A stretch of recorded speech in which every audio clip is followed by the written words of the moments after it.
Ready to unlock the power of website tracking and analytics, all without wrestling with code. Alright, let's dive into how to set up Google Tag Manager, or GTM, and supercharge your tracking game. First things first, head over to the Google Tag Manager website and sign in with your Google account if you don't have one.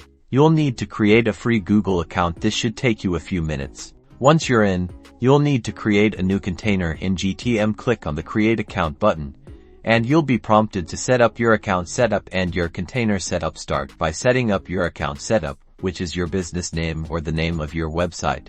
Now for the container setup, in the container name field, name your container after the name of your website or the purpose. Then choose Web under Target Platform. Read and accept the terms of service, then hit Create.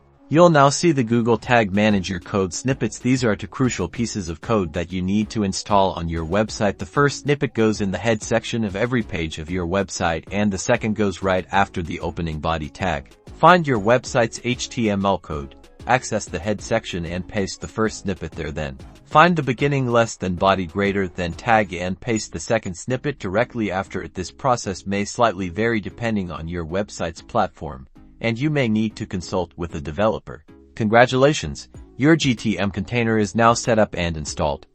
You're now ready to start adding tags, creating triggers, and using variables to track the metrics that matter to you. This will help streamline your tag management and boost your analytics. Remember to always publish your changes to make them live on your website.